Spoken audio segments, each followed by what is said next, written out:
ओम भद्रं कर्णेभिः शृणुयाम देवा भद्रं पश्येमाक्षभिर्यजत्राः स्थिरैरङ्गैस्तुष्टुवागं सस्तनूभिः व्यसेम देवहितं यदायुः स्वस्ति न इन्द्रो वृद्धश्रवाः स्वस्ति नः पूषा विश्ववेदाः स्वस्ति नस्तार्क्ष अरिष्टनेमिः स्वस्ति नो बृहस्पतिर्दधातु।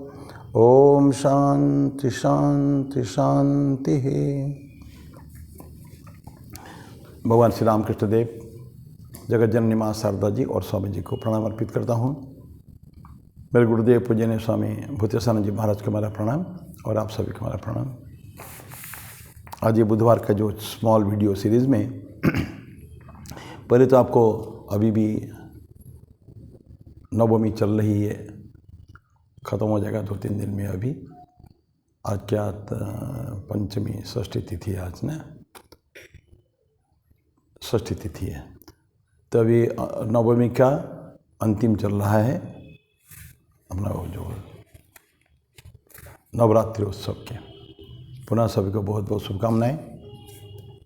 अभी एक छोटी सी कहानी तो नहीं, सब सत्य घटना है, कहानी इसमें से कोई भी नहीं है। राजा बिंबिसार को हम लोग पढ़े इतिहास में, राजा बिंबिसार की कहानियाँ आती है, लेकिन बिंबिसार से ज़्यादा एक दूसरी ये लोभ है। ये जो टॉपिक का जो हमारा ये है, जो इंसान का जो लोभ होता है, डिज़ायर होते हैं, कामनाएं, वासनाएं अनंत होते हैं। वो बोलते हैं कि the human desires are as infinite as the sky. ये जैन महावीर स्वामी ने बताया है, जैन धर्म के जो थे 24वें तीर्थंकर। कोई बोले ये खैर इम्पॉर्टेंट है भी नहीं। इंसान की जो आकांक्षाएं, इच्छा है, आसमान जैसा महान है, उसका अंत नहीं, अनंत है वो इच्छा है। तो उसको कंट्रोल करना हमारे काम है। मन को जितना कंट्रोल करेंगे हम लोग को, मन के ऊपर अगर हमारा नियंत्रण रहेगा तो इच्छाएं ऑटोमेटिकली नहीं रहेंगे। माँ शारदा बोला करती थी रामकृष्ण देव की सहधर्मिणी कि इच्छाहीनता का बिल्कुल निर्वासना की तुमको मांगना चाहिए हमको ईश्वर से। अगर ईश्वर से कुछ भी मांगे हम तो ओनली थिंग जो इम्पोर्टेंट है, महत्वपूर्ण है, निर्वासना की, वासना न हो, इच्छाएं मन में नई इच्छा कोई जागृत न हो। कभी ना कभी हमको एक बार ना कहना चाहिए। बहुत कर लिया जीवन भर में, इकट्ठा सामान भी इकट्ठा कर लिया, कपड़े भी, मोबाइल भी और जूते भी और हर चीज़, मकान, दुकान सब कुछ हो गया। बड़े कोई ऐसे ज़्यादातर लोग हैं, कभी नहीं, लेकिन फिर भी उनको लगता है कि समथिंग मोर और होना चाहिए। तो ऐसा बोलते हैं कि मनुष्य की इच्छा को अंत नहीं है। And they are as deeper the ocean, bottomless ocean. जैसे अभी स्काई का बोला, आसमान जैसा महान है, विशाल है। और तो उसी तरह का सागर की जो गहराई है वो वहाँ तक वो है, डिज़ायर, इच्छा है। अब छोटी सी कहानी है। राजा बिंबिसार, ये बरसात का दिन की घटना है। बिंबिसार, राजा बिंबिसार उनका महल में बैठे हुए हैं। अजातशत्रु के पिताजी थे। बिंबिसार करीब BC 543-44 BC से उनका हुआ था, राज्य चलाया था उन्होंने, और 490 समथिंग तक उन्होंने राज्य चलाया था। तो मैंने 550 ईसा पूर्व करीब 550 में वो थे। उनके बाद अजातशत्रु है, फिर उनके बाद बिंदुसार के बाद अशोक हुए। मगध के सम्राट थे वो बिंबिसार। बैठे हुए देख रहे हैं एक के वृद्ध व्यक्ति, बरसात हो रही, तूफान का भी, तूफानी मौसम है, चारों तरफ पानी ही पानी है, बिल्कुल बाढ़ का पानी जैसे होता है ना। तो देखते हैं कि बूढ़ा आदमी, दुर्बल व्यक्ति है, और वो मैंने कपड़ा उठाकर घुटने तक के पानी में चल रहा है, कुछ खोज रहा है, कुछ की तलाश कर रहा है और पानी के अंदर। तो राजा से रहा नहीं गया, दूर से देखें, लेकिन ये देख रहे कि बहुत बूढ़ा आदमी, बहुत दुर्बल है, वीक पर्सन। तो उनके आदमी को बुलाए, उनके अटेंडेंट्स को, जाओ वृद्ध व्यक्ति को पकड़ कर ले आओ। तो उनको पकड़ के ले आए। तो राजा सब बालकोनी से सब देख रहे थे, सब इस समय। तो देखते हैं कि उस आदमी जो काफ़ी दुर्बल है और हाथ में कुछ उसके सैंडलवुड स्टिक्स है, कलेक्ट किया गया, इकट्ठा कर रहा था वो, चंदन की छोटी छोटी लकड़ियाँ, छोटे छोटे, बहुत मोटा नहीं है, स्मॉल। तो राजा ने पूछा, ये क्या कर रहे थे तुम, ये चंदन की ये जो लकड़ी का क्या माजरा है, इतना तकलीफ में, आप दुर्बल व्यक्ति है, अब घर में रहना चाहिए। उनको लगा कि व्यक्ति बहुत पुअर है, दरिद्र है। तो इसलिए उन्होंने बताया कि पूछा, उनके जब पूछा तो व्यक्ति बोलता है कि मैं दरिद्र नहीं हूँ। राजा ने जो पूछा था ना, तो जो चाहिए मांग सकते हैं। बोले कि मैं दरिद्र नहीं हूँ महाराज, मेरा बहुत बड़ा पैलेस है रहने के लिए, पैसे की कमी नहीं, मेरे पास खुद का महल है और कहीं कुछ कमी नहीं है, दास दासी सब ये मेरे पास है, कभी कोई चीज़ की कमी नहीं है। लेकिन अभी मैंने रिसेंटली, अभी कुछ दिन पहले 2 सोने के बुल्स बनाए हैं, सांड होते हैं ना, वो बनाए हैं मैंने, गोल्डन बुल्स बनाए, लाइफ साइज, बहुत बड़े बड़े साइज का बनाए हैं। और उसके लिए हमको वो हॉर्न चाहिए ना, उसका जो सिंग में हमको जेम स्टड, वो उस पर मोती माणिक के सो लगा रहेगा, ऐसे ही चाहिए, डार्जिलिंग, बहुत कॉस्टली, मतलब सोने का बुल, उसके ऊपर ये हॉर्न में लगाया जाएगा। बोले कि ऑलरेडी 3 में बना चुका हूँ, जेम स्टडेड, मोती माणिक के मिला हुआ सब है, बहुत कॉस्टली, लेकिन एक बाकी है। और उसके लिए, उसका ऊपर लगाने के लिए हमको सैंडल स्टिक्स की ज़रूरत है। तो मैं अभी कल रात को देखा मैंने कि सैंडल स्टिक के पानी में बहा जा रहा है। तो इससे पहले कि और कुछ कोई उसको आके हाथ मारे, तो मैं सोचा कि मैं ही आऊँ। तो मैं इसको वही ढूंढ रहा था और मैंने कुछ अभी भी बाकी है उसको इकट्ठा करने का है। तो राजा उनको बोलते हैं, देखिए काम करो, आप चिंता मत करिए, आप कल राज्यसभा में आ जाइए, तो आपको जो भी चाहिए आपको, आपकी ज़रूरतें पूरी हो सकती है, सब कर देंगे हम। ये सुनने के बाद भी कि उसके पास के पैलेस से पैसे की कमी नहीं है, फिर भी महाराज बिंबिसार उसको बोलते हैं कि तो आप कल आइए उसमें। अगले दिन व्यक्ति आता है, लेकिन लेता कुछ नहीं। महाराज को बोलता है, महाराज आप मेरे साथ मेरे पैलेस में चलिए। तो बिंबिसार उनके साथ उनके पैलेस में जाते हैं और विराट पर देखकर आश्चर्य हो जाते हैं। विशाल पैलेस है, और जो वॉल्ट पे लेके जाता है उसको, जहाँ इसको रखा हुआ, उसका सोना माणी चांदी का सो रखा हुआ है ना, बड़े बड़े पहले मंदिर में होता था, तहखाना जिसको कहते हैं। आज और तिरुवनंतपुरम में जो पद्मनाभ स्वामी का टेम्पल है, कितने सारे बड़े बड़े वॉल्ट, तहखाना, अभी भी 2-1 खुले नहीं हैं। अकूत संपत्ति उसके अंदर। उस समय राजा महाराज के साथ जितने संपत्ति होता था, ऐसे तहखाने बना के रखा करते थे। तो लेकिन इसके पास पैसा तो बहुत है, लेकिन दिखा ला जाके ये सो, और राजा देख के आश्चर्य हो गए। पैसा उसने कुछ लिया नहीं, लेना भी नहीं था, आके जो दिखा रहा है, तो ऐसी जगह पे है वो वॉल्ट जहाँ है, वहाँ लाइट नहीं है, लेकिन चकचक शाइनिंग, बिल्कुल डार्जिलिंग लाइट्स उसके अंदर। कैसे, किसके कारण? ये जो मोती माणिक के जो उसके मतलब लगा हुआ है, उसके कारण, और उनका जो धन संपत्तियाँ, जो संपदा जो उनकी थी, उसके कारण पूरा एरिया। तो राजा अबाक हो गए देख के।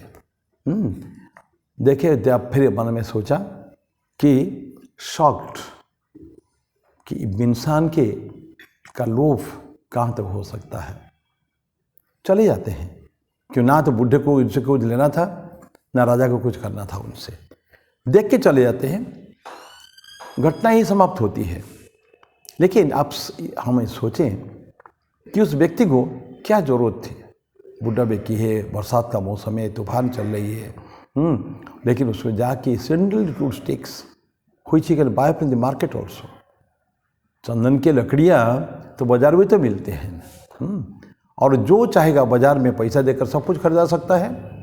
तो चंदन की लकड़ी, छोटे छोटे स्टिक्स, वो भी स्टिक छोटे छोटे लगाने के लिए, वो हॉर्न के ऊपर, सिंग के ऊपर, वो जाके यहाँ पानी के अंदर जाके, ये क्या हो गया, पैसा होने के बावजूद भी खर्चा नहीं करना अननेसेसरी। यद्यपि उसने बुल बनाया है सोने के, जेम सब अपने के हैं। तो राजा आश्चर्य हो गए, मन में सोचते सोचते चले गए कि ह्यूमन डिजायर्स क्या हो सकता है। उसके बारे में लोभ हम जानते हैं, हमारे शास्त्र में है, इंसान के, हम लोग के 6 रिपु है, दुश्मन है। काम, क्रोध, लोभ, मोह, मद, मत्सर, ये 6 है। उसमें काम क्रोध लोभ बहुत इंपॉर्टेंट है। भगवान कृष्ण गीता में बोलते हैं कि काम क्रोधश्च लोभश्च, नहीं, कब ये तीन नरक को तीन द्वार होते हैं। त्रिविधम नरकस्येदम द्वारम नाशनमात्मनः काम क्रोध तथा लोभ तस्मात् एतत्त्रयम् त्यजेत्। नरक को बोल के तीन द्वार हमेशा खुला रहता है, always open, anywhere you can enter. क्या है वो? काम क्रोध एवं लोभ। इसके अंदर हम कहीं भी एंटर कर सकते हैं, तो उसको ये तीनों को त्याग करना पड़ेगा। काम बहुत बड़ा इंसान का दुश्मन है वो। क्रोध करना ही नहीं चाहिए, क्रोध अग्नि से भी तेज है, क्रोध अग्नि से तेज है। और ये लोभ इंसान को कहीं तक पतित कर सकता है अगर हमने उसके ऊपर काबू नहीं पाया तो। और ये तस्कर है। एक पहले वीडियो दिया था, जिन्होंने कंटिन्यूसली सुनते हैं उनके लिए है, जागृत पंचकम करके था। 5 श्लोक था उसमें, जागृत पंचकम में आदि शंकराचार्य के लिखा हुआ। उसके अंदर जो पहला श्लोक था, मैं खाली रिपीट वाली याद करा देता हूँ आपको जो पढ़े हैं। काम क्रोधश्च लोभश्च देह तिष्ठन्ति तस्करः ज्ञान रत्न अपहराय तस्मात् जागृत जागृत। बोलते काम क्रोध लोभ ये 3 तस्कर होते हैं। कहाँ रहते हैं? शरीर में रहते हैं। देह तिष्ठन्ति, वो शरीर के अंदर रहते हैं। और क्या लुटेरे हैं वो? तस्कर, लुटेरे, डाकू है। तो लुटते क्या है? ज्ञान रत्न अपहराय। हमारे अंदर ज्ञान है, इंसान के अंदर सब कुछ अंदर ज्ञान है, भक्ति है, हम लोग अनंत के अधिकारी है, हम ब्राह्मण हैं, वी आर ब्राह्मण। जीवात्मा जो है ब्राह्मण का एक छोटा सा पार्ट है, इन्फिनिटेसिमली स्मॉल फ्रैक्शन ऑफ ब्राह्मण, उसको जीवात्मा कहते हैं। हमारे काम विभिन्न प्रकार वासनाओं के संस्कार के कारण वो जीवात्मा के ऊपर एक कवर आवरण हो गया है, उसको धोना अपने को धोना है। तो ऐसा बोलते हैं कि ज्ञान रत्न अपहराय तस्मात्, इसलिए जागृत जागृत, जागो जागो, ये 3 डाकुओं से। उतना फिर 5 श्लोक का हमने 5 अलग अलग सत्संग में बुधवार में कंटिन्यूसली 5 में दिया गया था। हमको हमेशा जागृत रहना पड़ेगा। तो ये खतरनाक चीज़ है, क्योंकि हमारा डिमांड कितनी है, आखिर आवश्यकता कितनी है। कल परसों के दिन 2 दिन 3 दिन पहले अंबिकापुर एरिया में भूकंप आया था, कुछ 4.5-5 के आसपास रिक्टर स्केल में उसका था। मुश्किल से 3-4 सेकंड तक के लिए था। यही बातें चारों तरफ हो रही हैं कि अगर ये 5 से थोड़ा ज़्यादा होता एवं 10-15 सेकंड तक अगर कंटिन्यू करता तो डिवास्टेशन हो सकता था। कितने हम लोग देख चुके हैं। आज से कई साल पहले महाराष्ट्र में लातूर, उस्मानाबाद, औरंगाबाद, बीड़, उस एरिया में हुआ था, लातूर में भयंकर। गुजरात में भुज में हुआ, सब कुछ डेवास्टेटेड, बर्बाद हो गया। अभी रिसेंटली तुर्की में और सीरिया कहाँ हुआ है, सब कुछ बर्बाद हो गया। फिर भी हम लोग जागते नहीं हैं। इतना बड़ा बड़ा मकान बनाए हैं, ताश के पत्ते जैसा बड़े बड़े बिल्डिंग्स नीचे आ गया था। प्रत्येक में, हर जगह में जहाँ जहाँ होता है हैवी 6.5 आगे 6 साढ़े 6 से ऊपर गया कि विध्वंस तो निश्चित है। तो जो सब कुछ एक दिन चला जाना है, मना नहीं है, किसी ने, संतों ने आपको मना नहीं किया कभी भी नहीं रखो मत, रखें, घर की आवश्यकता के अनुरूप रखें हम लोग, लेकिन इट्स नॉट टू मच, बहुत ज़्यादा। तो मैं कहानी के समाप्त करूँगा, पुनः बताऊँ, ये जो इंसान की इच्छाएं हैं, कामनाएं, वासनाएं हैं, अनंत है, आकाश के जैसा अनंत है, व्यापी, व्याप्ति उसकी अनंत है, और सागर के गहराई जैसे है, डीप है वो। तो उसके ऊपर कंट्रोल और हम ही को करना पड़ेगा, एंड इट इज़ पॉसिबल। नहीं तो साधु संत क्या करते हैं, सब कुछ छोड़ देते हैं, अपने देखते देखते बस एक छोटा सा मोमेंट में कभी कभी सोचते सोचते जीवन में वितृष्णा आ गई तो सब छोड़ के चले जाते हैं। So it is very easy also, it is easy to give up. अगर मन में वो भावना अगर आ गई तो आज यहीं मैं वाणी को विश्राम देता हूँ। फिर अगले बुधवार को ऐसे ही कुछ कुछ कहानियाँ, ये सारे सत्य घटनाएं मैं आपको बोला हूँ। एक पुस्तक ऐसे हैं हमारे पास, बहुत दिन से पढ़ रहे हैं उसको, कभी कभी वो इन कम्युनियन विथ कॉन्शसनेस, बॉम्बे के एक ट्रस्ट ने उसको बनाया है पुस्तक को। प्रत्येक दिन 365 दिन में 365 कहानियाँ हैं, कुछ कुछ बहुत अच्छी कहानियाँ हैं। And all the things are facts, true things. उसमें कोई मनगढ़ंत बातें उसमें कहीं भी नहीं है। तो मैं पुनः वाणी के विराम देता हूँ। ओम शांति शांति शांति। हरि ओम तत्सत। श्री राम कृष्णार्पणमस्तु।